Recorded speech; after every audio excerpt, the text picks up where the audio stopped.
қолдан жасалған тұлғаға табынатындар құл саналылар, тобырлар, білімсіздер, надандар табылады. Қолдан тұлға жасаған. Міне, қазақтар, осыған көздерің жетсінші. Мен де жас болдым. Мен де 19-20. Мен тура сол, 25 жасымда Қазақстанда болдым. Мен бірде-бір тұлғаның қасына барып, селфи жасап, фотоға түспеппін. Болмаса 2000 жылы қолымда дәу фотоаппаратым болған жігітпін. 2000 жылдарда. Мен табынбаймын. Менің қанымда жоқ.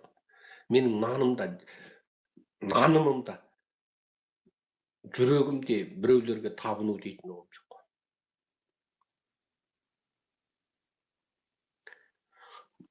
Мұнау биліктің телеарнасында дәріптеліп, жүргештері биліктің телеарнасында көрсетіліп, кітабы биліктің баспаханасынан шығатын, биліктің телеарналары сұхбат алатын, биліктің телеарнасында отырып, ойбай, мына билік жемқорлыққа батты, ойбай, мына билік құрып бара жатыр дейтін. Бірақ биліктің телеарнасында тұрып сөйтіп сөйлейтін адамдар кімдер?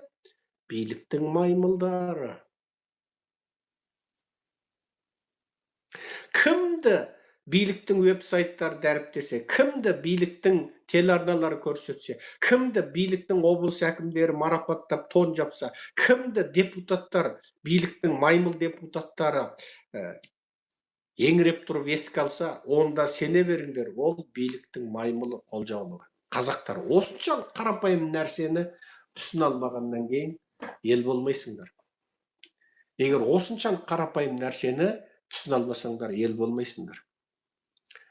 Биліктің медиалар, биліктің маймылдар, биліктің журналистер, биліктің веб-сайттар, биліктің телеарналар, биліктің газеттері қолдан тұлға жасағанның барлығы қазақтың жауы. Ол қазаққа жұмыс істемейді. Ол биліктің қолайына жағатын жұмыс істейді.